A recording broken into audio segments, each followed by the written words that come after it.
Hi, my name is Brooks Gibbs, and today I'm going to teach you how to respond to verbal bullying. And the friendly advice I have for you for verbal bullying is simple. Don't attack bullies, because that's what they want.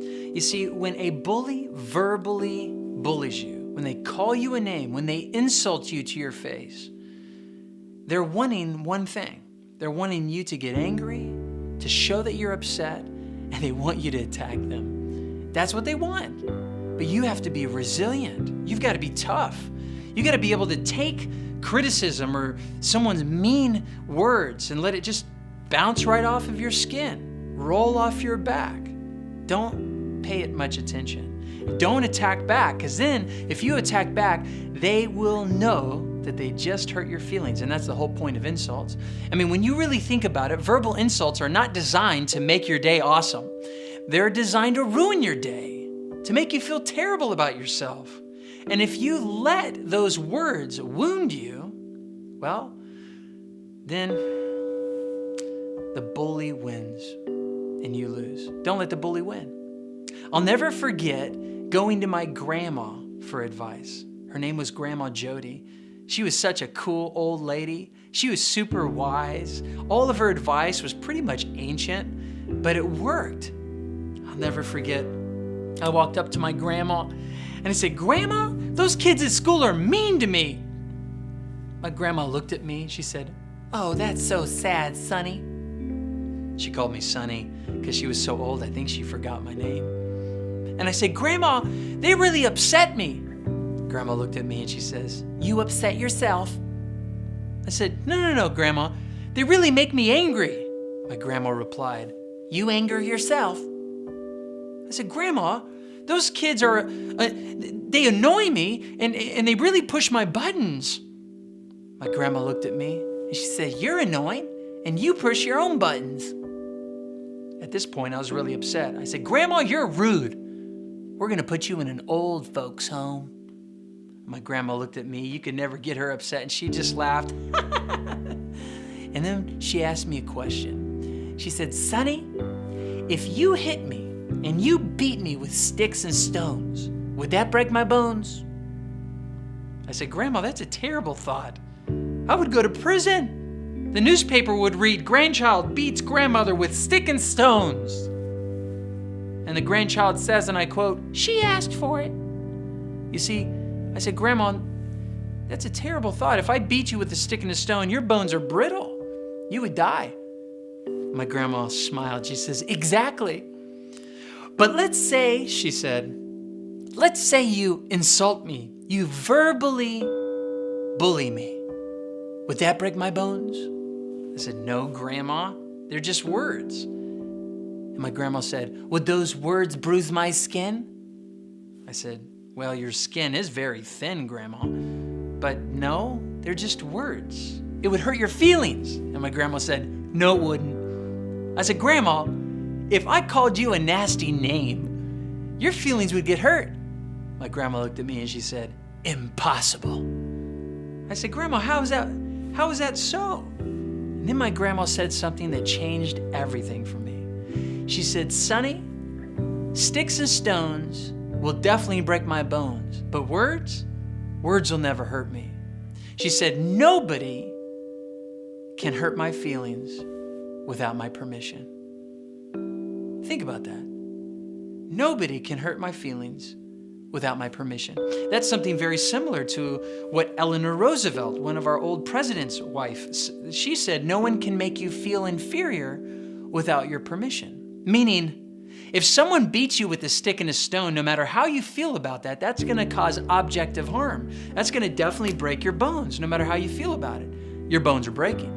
But if someone calls you a nasty name and they verbally insult you, it only hurts your feelings. And feelings are subjective.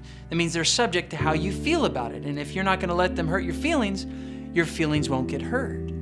If they beat you with sticks and stones, your bones will break. But if they just call you names, they just call you words, it'll only hurt you if you let them hurt you. Words only have power if you give them power.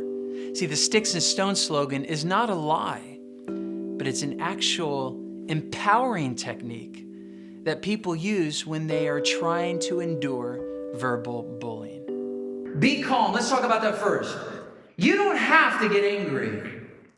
People don't make you mad, and nobody pushes your buttons. You make yourself mad, you upset yourself, and you push your own buttons. The phrase, "oh, they're just pushing my buttons," is a total lie. You study psychology, study anger management 101, and you're going to find out that it's true. No one can control how you feel.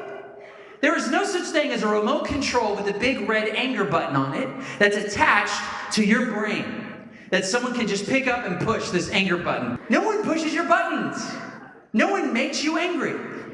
You process their hatred in such a way where you upset yourself.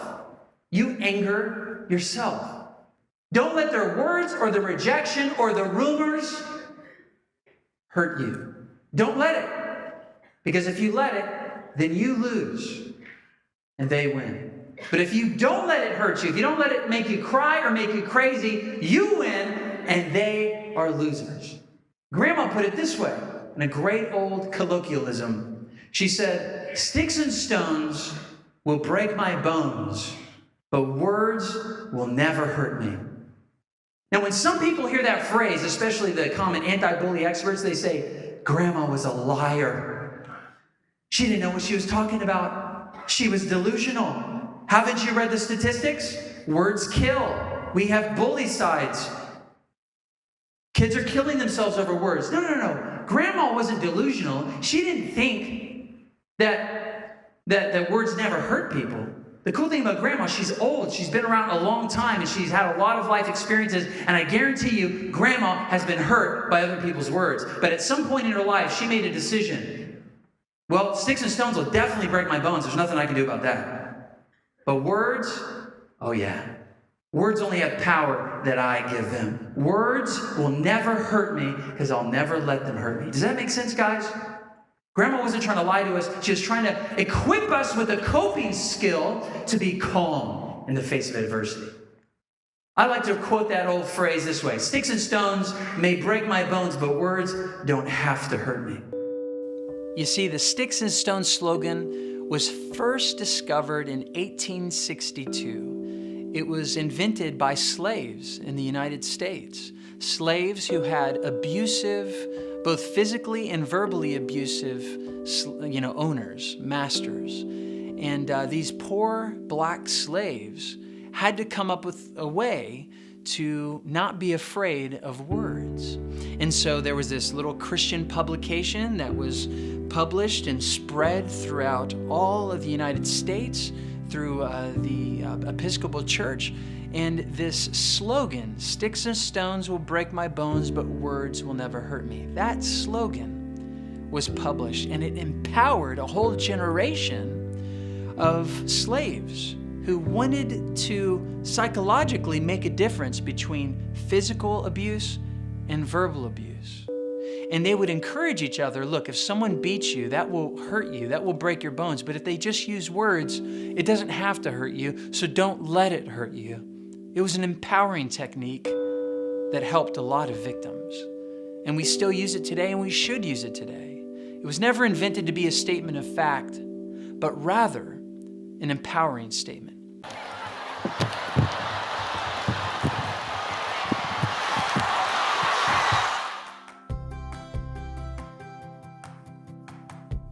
All right, now here's how this works. It's called the Golden Rule game. Do you know what the Golden Rule is? Treat others the way you want to be treated. Give her a big hand clap. That's awesome. You call me an idiot, I'm going to try to stop you. You can make fun of my high forehead, my pointy nose, my ugly clothes. What are those? Whatever you want. Okay? My whole goal is to stop you. Don't let me stop you. If I stop you, I win. You be mean. Don't let me stop you. You keep being mean. Do you understand? You're not going to hurt my feelings. I wrote a best-selling book on resilience. I'm good.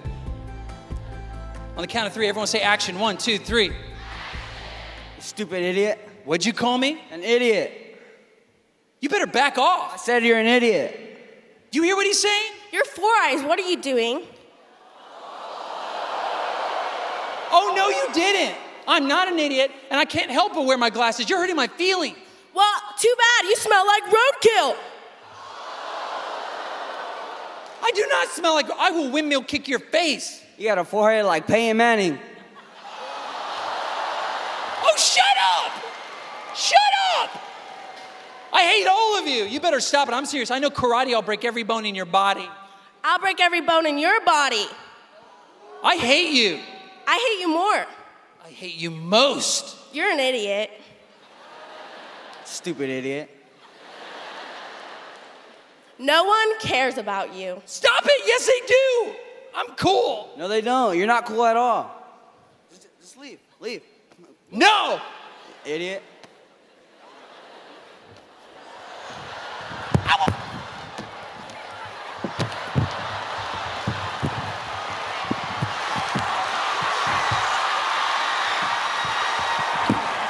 All right, give him a big hand clap. Here he goes. All right, let's go. Okay. Now, hold on. You okay? Good job. Okay, now hold on. We're going to play one more time. Same rules.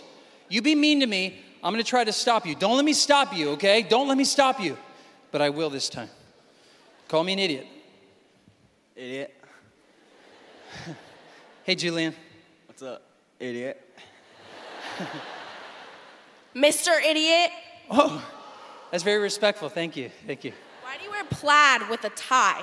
That clashes. Oh, it clashes? You're an idiot. Yeah, I know some people, if it makes you happy calling me an idiot, it makes me happy too. Idiot. No, it's just, I know I'm an idiot. My mom says we come from a village of idiots. My father's an idiot. That's what she says. Idiot. I know. You're so smart. I wish I was as smart as you. Thank you, idiot. You're welcome, smart guy. Idiot. Yeah. And you, I mean, isn't she lovely? You're still an idiot. I know. And do you want to go to prom? I want to go to prom with plaid and a tie. I'll change for you, darling. Still got that 4 eyes. See you later, pal. Later, idiot. I won. I stopped him. Give him a big hand clap. That was awesome. 2 questions. All right, 2 questions. Now, we played twice. We played 2 times. The first time, I got upset and I treated you like an enemy. That's usually how we behave. When someone's mean to us, our natural instinct is to be mean back to them to try to stop them, but that's the trap. If you're mean back, they will keep being mean back to you. The second you discover this, your whole life will change. The first time I was mean back and I treated you like an enemy. The second time, however, when you were mean to me, I didn't get upset. I treated you like a friend. Which time was easy for you to be mean to me, the first or the second time? When you're vulnerable, upset. Yeah, when I was getting upset. So the first time, right? Why was it easy to be mean to me the first time? Because you were being mean back. So it made me get more and more and more. Yeah. Right, and that's what happens. Even if someone's online and they're like, "Ooh, your face is ugly. You should filter your face off." And you're like, "Oh, no, you didn't. You don't have to follow my feed, you negative face emoticon sin." If you're mean back, they'll be mean back to you. That's the law of reciprocity. This is what leaders have to break out of if they're going to be successful leaders. Which time would you be more likely to leave me alone and be friendly? The first or the second time? It's the second time. The second time. Why the second time? Because you want to be a friend to everybody. Yeah, I was being friendly. It's very difficult, isn't it, to be mean to someone who's so friendly. Mm-hmm. Even if you really hated me, you will have a hard time hating me again and again and again, because love conquers all. You did a great job. Think of famous people. Famous people like the President of the United States. He's the most made fun of man on the planet. And if he allowed the negative, hateful, verbal, bullying words of others to wound him emotionally, he wouldn't be able to function. Not just the president that's in office now, but any president that ever holds that office. The president is always the most made fun of man on the planet. That's the president of the United States, or any governor official in any country around the world. In fact, in America, we have a law of our First Amendment called freedom of speech that actually allows people to say whatever they want without the fear of retaliation or getting in trouble. Freedom of speech is actually the constitutional version of the Sticks and Stones slogan.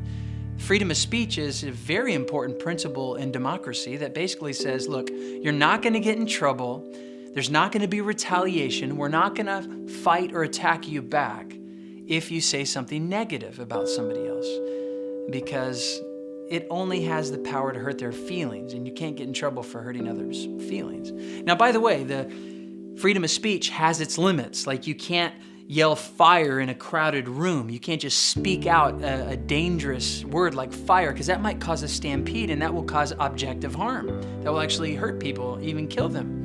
You can't threaten violence, because if you threaten violence, it might cause a riot. In retaliation, people might attack you back, and that would be incitement to violence. But if you say you don't like someone or you don't approve of them, even if you're prejudiced, that may be immoral and that may be morally wrong, but it's constitutionally a right that people have to think negatively of others and say something negative of others. You got to understand this. And when you give other people, your bullies, the freedom to say whatever they want, and you don't get upset and you don't attack back, but you respond calmly and kindly, it will make them shut up. So the best way that you can respond to verbal bullies is to not attack back. Don't take their words personal. Let it roll off your back like water off a duck's back. Be resilient, be strong, because the more famous you become, the more powerful and influential you become, the more of a target you will become. And so there's no better time than now as a kid to learn how to be resilient. One of my favorite songs of all time is a song by Christina Aguilera. She's a blonde chick that is a pop singer, and she's internationally famous. And her song goes like this. I am beautiful, no matter what you say. Oh, words won't bring me down, yeah. I am beautiful in every single way. Words won't bring me down, so don't you bring me down today. Thank you. Thank you very much. Thank you. I know you're clapping on the inside. Christina Aguilera got it right. Words don't have to bring you down. Sticks and stones will break your bones, but words, decide today that words will never hurt you.